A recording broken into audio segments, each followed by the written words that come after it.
반갑습니다.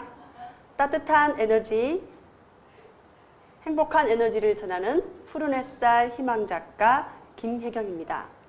먼저 시 한 편으로 강의를 시작해 볼까 합니다. 꽃씨안이 궁금해. 유경환. 꽃씨안이 궁금해. 쪼개보기엔 너무 작고 딱딱해. 꽃씨안이 궁금해. 귀에 대고 들어보니 숨소리도 없어. 꽃씨안이 궁금해. 코로 냄새 맡아보지만 냄새도 없어. 궁금해도 기다려야지. 흙에 묻고 기다려야지. 기다려야 할 건 모두 참고 기다려야지. 네, 우리 여러분들은 어떤 일을 가장 참고 기다리기 힘드십니까? 바로 자식 농사가 아닐까 생각합니다. 우리 인생에는요, 수많은 역할들이 있습니다. 저도 강사로서, 엄마로서, 또는 자녀로서, 친구로서, 또는 한 교회의 사모로서 제 역할이 있습니다. 그런데요, 그 많은 역할 중에 가장 저를 힘들게 하고 제 한계를 보게 하는, 어쩌면 제 밑바닥까지 드러나게 하는 것은 바로 부모 역할이 아닐까 생각이 듭니다. 오늘 저와 함께 나눌 이야기는요, 마음치유, 꿈치유라는 이야기입니다. 네, 여기서 마음이라는 것은 MOM, 네, 마음, 엄마들이 될 수도 있고요. 또 한 가지는 마음, 마인드, 네, 마음이라는 뜻입니다. 곧 엄마들의 마음입니다. 최근 우리 사회에는 아동학대나 학교폭력, 자살 등 수많은 사회적인 문제들을 안고 있습니다. 그 문제 학생들 뒤에는 우리 흔히들 문제 부모가 있다고 합니다. 그런데 저는 오늘 여기에서 문제 부모라기보다는요, 아픈 부모들이 있다라고 생각합니다. 네, 이렇게 아픈 부모들이 먼저 자신의 마음을 치유하고 엄마들이 먼저 건강해야 우리 아이들이 그런 엄마의 모습을 보고 또는 자신의 꿈을 향해 열심히 달려가는 그런 엄마의 뒷모습을 보고 우리 아이들이 건강하게 자라나지 않을까 생각이 듭니다. 그런데요, 오늘 꿈에 대해서 이야기할 텐데 꿈보다 사실 더 소중한 것이 한 가지가 있습니다.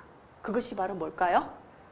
네, 꿈보다 더 소중한 것은 바로 존재, 생명 그 자체입니다. 제가 존재에 대해서 소중함을 알게 된 것은 2년 전에 항암 투병을 할 때였습니다. 유방암 2기를 앓으면서 저는 정말 제 인생에서 그전에 생각하지 못했던 죽음, 그리고 삶, 그리고 마지막 꿈에 대해서 생각하게 되었습니다. 이때는 정말 모든 것이 절망적이었고요. 왜 내 인생에 이런 일이 일어났나. 그렇지만 이 고난이 다르게 보면 위장된 축복임을 알 수 있었습니다. 왜냐하면요, 제가 이렇게 철침대에 누워 있을 때야 비로소 제 꿈에 대해서 다시 한번 떠올리게 되었습니다. 그래서 저는 제 버킷리스트 1번인 책 쓰기를 방사선 치료 때부터 시작해서 올해 처음으로 출간하게 되었습니다. 그리고 제 나름대로 여러 가지 꿈 목록을 설정하게 되었습니다. 그러면서 다시 한번 저의 꿈에 대해서 어릴 적 꿈은 뭐였더라 다시 생각하게 되는데요. 그것은 바로 Peace and Joy Maker였습니다. 제가 중고등학교 시절 우연히 성경을 읽다가 화평케 하는 자는 복이 있다라는 뜻에서 피스메이커를 발견했습니다. 어떻게 보면 저는 맏딸로서 부모님들 사이에 그 끊임없는 전쟁에서 제가 피스메이커 역할을 했던 것 같습니다.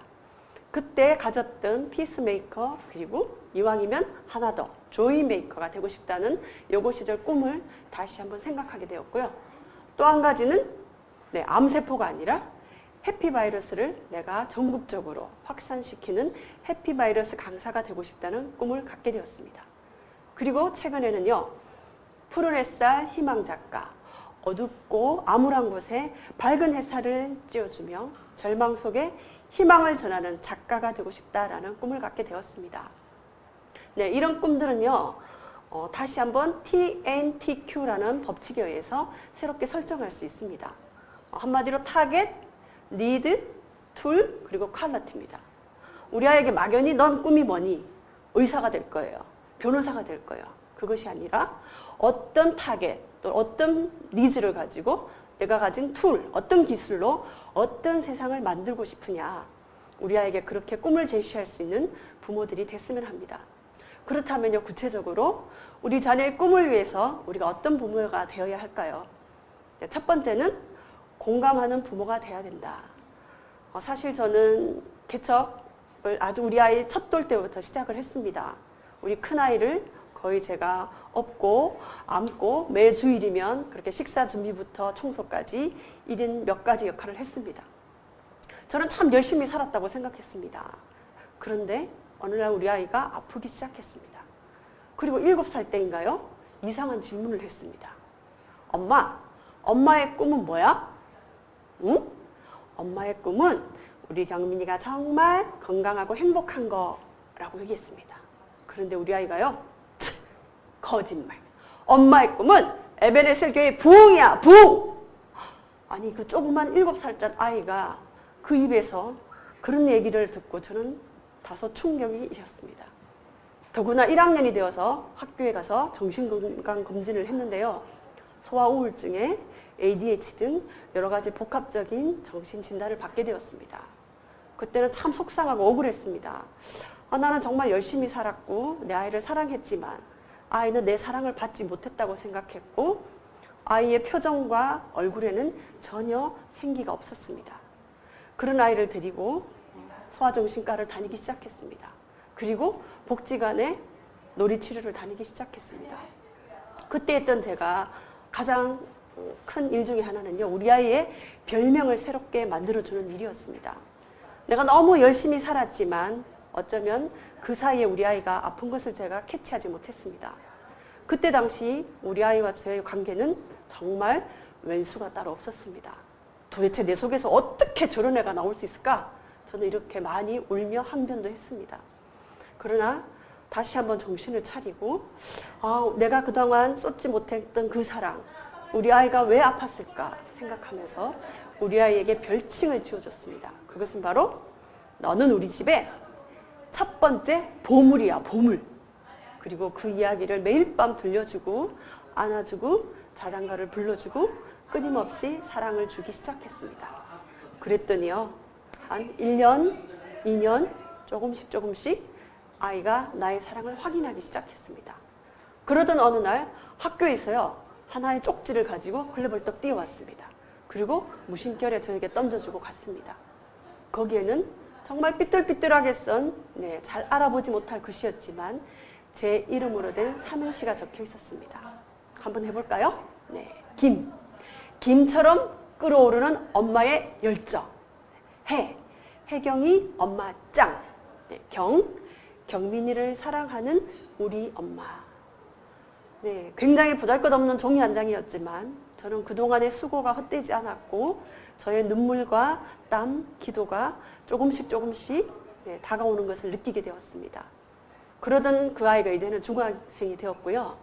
2년 전에 제가 항암 투병을 할 때 처음 암 진단을 받았을 때 제가 힘없이 식탁에 혼자 앉아 있었습니다. 그때 다가와서 이렇게 얘기했습니다. 엄마 더 이상 이제 힘들면 힘들다고 말해. 혼자서 아파하지 마. 우리는 가족이잖아. 철없게 느꼈던 그 중학생의 입술에서 그런 저를 위로하는 그 한마디가 굉장히 저를 용기를 주었고 항암 치료하는 내내 저를 그 힘으로 버텨냈습니다.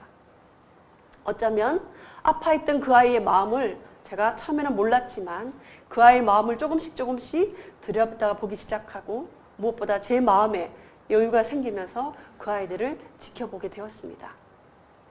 두 번째는요, 우리 아이의 꿈을 위해서는 내 아이의 기질과 재능을 찾아주는 일입니다. 저는 도대체 제가 두 속에 뭐가 들었을까? 그래서 시작한 것이 바로 상담 공부였습니다.